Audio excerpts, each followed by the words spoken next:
일요일은 어제 절반 이상의 교회가 온라인으로 예배를 드렸죠. 그런데 일부 교회 그렇게 당부를 했는데 여전히 밀접 집회 예배를 가졌습니다. 특히 정광훈 목사의 사랑제일교회, 서울시의 행정지도 아주 반발하면서 결국 2주간 집회 금지 명령을 받았는데요. 몇천 명이 모였는데 마스크도 안 쓴 분들이 꽤 많았다고 합니다. 이렇게 붙어서 예배를 드렸다고 하는데 380 몇 곳에 이렇게 지도를 나갔는데 거의 다 뭐 시정하고 조치하고 뭐 그렇게 했는데 딱 한 군데 사랑제일교회가 받아들이지 않았다는군요. 왜 그럴까요? 그리고 일부 교회에서는 공무원들이 들어오는 것을 확인서를 쓰자. 그리고 당신이 신천지인지 어떻게 하느냐 이런 식으로 또 대응하는 데도 있었다고 합니다. 공무원들한테 출입 확인서를 요구한 거죠. 자, 우리가 교회의 온라인 예배 그리고 현장 예배를 자제해달라고 요청하는 것은 많이 이렇게 함께하는 공동체들의 안전을 위한 것 아니겠습니까? 이웃사랑을 강조하는 교회니까 이럴 때 좀 더 이웃에 관심을 많이 가졌으면 합니다. 사랑제일교회 예배 장면을 영국의 한 기자가 취재했는데 광기를 느꼈다 이런 표현을 썼더군요. 관련된 영상 한번 보실까요? 불행히도 방역 지침을 제대로 지키지 않고 집회를 강행한 사례도 있었습니다. 모임에 참석한 개인은 물론 우리 공동체 전체의 안위를 심각하게 위협하는 행위입니다. 지금은 전시에 준하는 비상 상황입니다. 행정명령이 엄포로만 받아들여져서는 안 될 것입니다. 방역 지침을 위반한 서울시 사랑제일교회 등에 대해서는 집회 금지 명령 등 단호한 법적 조치가 뒤따라야 하겠습니다. 자, 노영희 변호사. 이렇게 정부가 그렇게 당부하고 그러는데도 이렇게 강행을 하는 거는 왜 그럴까요? 근데 정광훈 목사가 운영하는 그 성북구에 있는 사랑제일교회 같은 경우는 아마도 이제 메시지를 그런 식으로 보내고 있는 게 아닌가 생각이 듭니다. 이 정부가 하는 모든 일은 전부 다 우리를 탄압하는 행위이기 때문에 우리가 그것을 용납할 수 없다는 취지인 것 같고, 특히 뭐 정광훈 목사는 절대 코로나 안 걸린다고 하잖아요.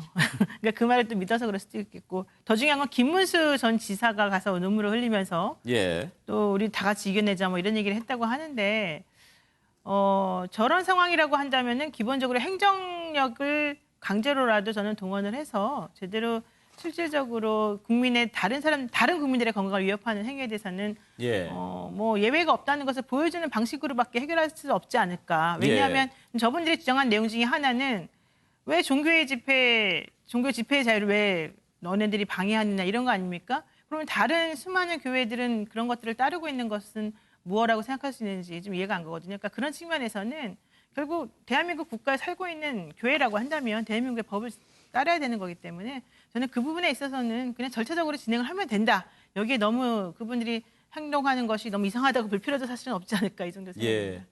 그러면 문제가 됐던 사랑제일교회 어제 장면 한번 잠깐 보실까요?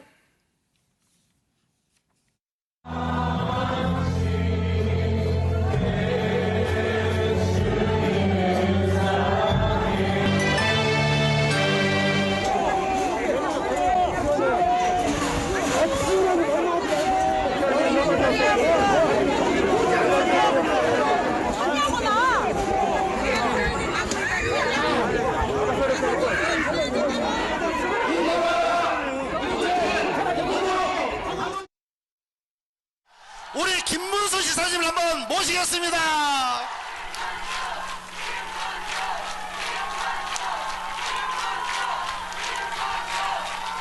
하나님께서 우리와 함께 하심을 믿습니다. 목사님께서 우리와 함께 하심을 믿습니다.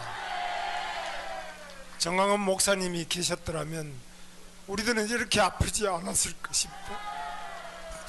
같이 갇혀있는 박근혜 대통령과 또 많은 국정원장들 수백 명이 갇혀 있습니다. 그리고 이명박 대통령도 집에서 갇혀 있습니다. 그 자리에 문재인과 저 주사파들을 모두 체포해서 그곳으로 잡아놓고 우리 목사님 빨리 석방되는 그날까지 우리들은 더 뜨겁게 기도하고. 영국 기자 라파엘 라시드가 광기의 장면이 더 나왔다 이렇게 그 소감을 밝혔던데요. 장성철 소장, 저 사랑제일교회는 정광훈 목사 구속과 관련해서 단순히 이렇게 그 종교의 자유 또 예배를 드리는 이런 차원하고 조금 다른 느낌도 좀 읽혀지네요. 그렇죠. 정부와 서울시가 종교의 자유를 억압하려는 것이 아니잖아요. 그리고 예배를 하지 말라고 하는 게 아니지 않습니까? 집회와 모임을 좀 최소한 2주 동안만이라도 자제해달라 이렇게 얘기를 한 건데 어쨌든 지금 정광훈 목사께서 구속당해 있으니 저쪽에 있는 부목사들이라든지 신도들은 여러 가지 분노에 찬 일들이 있을 거예요.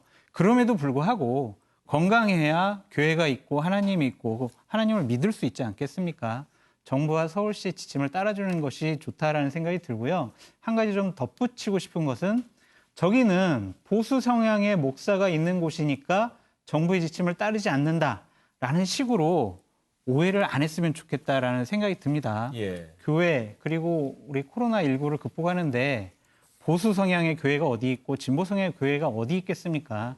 어쨌든 이 부분은 2주 동안 정부의 지침을 잘 따라야 된다. 그렇게 말씀드리고 싶습니다. 정혁진 변호사, 지금 이제 서울시가 행정명령을 발동을 했는데 만약에 앞으로 그걸 어기면 네네. 한 사람 앞에 300만 원 이하의 벌금을 물릴 수 있는 거죠? 이게 이제 감염법 예방법의 예. 가장 큰 그 벌칙이 벌금 300만 원이거든요. 예. 그러니까 그거는 위반한 사람한테 모든 사람이 그걸 다 지켜야 되거든요. 예. 그러니까 1인당 300만 원이 아마 맞을 것 같고요. 예. 사실은 저도 크리스찬이지만은 그 요즘은 교회를 갔다가 안 가요. 예, 온라인으로 예배 안 가고 드립니까? 그냥 온라인 예배 드리는데 아무래도 이제 직접 그 예배에 참석하는 것과는 많이 다르죠. 예. 하지만은 이제 우리나라는 헌법의 20조 1항에 종교의 자유에 대해서 규정하고 있거든요. 다시 말해서 하지만 그 종교의 자유라고 하는 것이 종교를 내세워서 내 마음대로 방종할 수 있다는 것을 의미하는 것은 결코 아니고 37조 2항에 헌법 37조 2항에 이런 규정이 있어요. 국민의 모든 종교의 자유를 포함한 모든 자유와 권리는 국가 안전 보장, 질서 유지 그리고 공공 복리를 위해서 필요한 경우에는 법률로서 제한할 수 있다. 이렇게 되어 있답니다. 예. 그러니까 이게 공동체 생활을 하는 데 있어서 필요한 경우에는 국민의 기본권조차도 제한할 수 있다. 이렇게 되어 있는데 지금 예배를 강행하는 교회가 저는 그렇게 많을 것 같지는 않은데 있단 말이죠. 예. 그런데 그렇게 예배를 강행하는 그 교회는 각 교회마다 뭐 생각이 있고 사정이 있겠지만 제 생각에는 지금 이러한 국가적인 사태에 있어서 잘못 처신할 경우에는 그 교회의 존속 자체가 위험해질 수 있지 않을까. 왜냐하면 신앙이라고 하는 것은 초월적인 존재를 믿는 것이긴 하지만 몰상식한 건 결코 아니거든요. 근데 그렇게 몰상식한 행동을 갖다가 했을 때 어떤 그 제대로 된 정상적인 사고방식을 가진 그런 신도들이 남아있겠는가. 거기에다가 사랑제일교회 제가 이렇게 쭉 조금 전에도 봤지만 여기는 단순한 종교적인 목적으로 그 종교적 집회를 하는 거라기보다는 아마 대부분의 국민들이 느끼셨을 거예요. 정치적 목적이 굉장히 강하거든요. 그러면 이건 종교 자유도 아니고 더더군다나 지금 같은 경우에는 굉장히 어떻게 보면 반국민적인 그런 행위를 하는 것이 아닌가. 이건 좀 자제가 되어야 되겠다 이런 생각. 예. 근데 정기환 평론가 어제 보면은 공무원들이 이제 행정 지도 이렇게 나가지 않습니까? 네. 그런데 성도들의 안전을 지키기 위해서 공무원들 못 들어온다라고 하는 거예요. 공무원도 코로나 무증상 확진자거나 신천지일 수도 있다 이러면서. 누가 누구를 단속해야 됩니까? 예. 교회에 있는 신도들이 공무를 수행하고 있는 공무원들을 단속해야 합니까? 아니면 국가에서 총동원령을 내려서 방역을 해야 되는데 혹시라도 집단 발병 우려를 점검하기 위한 공무원들에게 욕설을 하고 들어오지 못하게 하고 이런 행위가 과연 타당한지. 저는 국민들이 저렇게 이제 욕을 하는데도 김문수 지사 조금 전에 그런 얘기 했지 않습니까? 기도에서 이명박 박근혜 대통령 석방하고 문재인 대통령과 주사파를 체포해서 감옥에 넣자고 했지 않습니까? 예.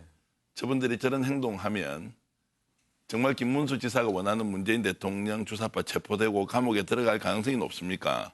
아니면 저 사람들도 일정 기간 동안 보수의 책임자처럼 활동하면서 총선 앞두고 저런 행동하면 민주당이 도움받습니까? 아니면 미래통합당이 도움받습니까? 저는 당위론적 이야기를 떠나서 현실적으로 저분이 저런 말씀을 하고 저기에서 울고 아니 자신의 종교적 신념이 얼마든지 개인적으로 할 수 있는 거 아닙니까? 기도하고 그리고 또 그렇게 진정으로 바라야 할 것이고요. 절대자에게. 그러나 저 행위를 함으로써 자신이 가장 싫어하는 문재인 대통령과 이 정권 집권 여당이 오히려 저런 행동 때문에 보수에 대한 국민들의 비판이 더 강해질 건데 왜 저 행동을 하느냐. 예. 그러면 저는 보수 쪽에 있는 또는 미래통합당 쪽에 있는 분들이 강력하게 권고해서 저런 행위가 이번 총선에 영향을 미치지 못하도록 예. 단호하게 조치를 해야 할 필요가 있다 이런 말씀을 드리겠습니다. 예, 김문수 지사 마스크도 안 썼던데 마스크는 저럴 때라도 좀 꼭 썼으면 하는데요. 그 마이크가 제일 좀 불안하지 않습니까? 아까 마이크, 예. 김문수 지사 이렇게 말씀하실 때 마이크도 마스크 안 서로 쓰고. 넘기고 말이죠. 예. 아무튼 뭐 저렇게 모여 있는 것 자체가 사실 좀 위험하지요. 자, 그런데 앞으로 2주가 참 중요합니다. 앞으로 보름 동안, 그러니까 이제 2주죠. 어제 그제 얘기했으니까요. 코로나19와의 전쟁에서 승기를 잡는 결정적인 시기고 무엇보다도 우리 아이들에게 평온한 일상을 돌려주기 위해서 강력한 사회적 거리두기가 필요한 시점입니다.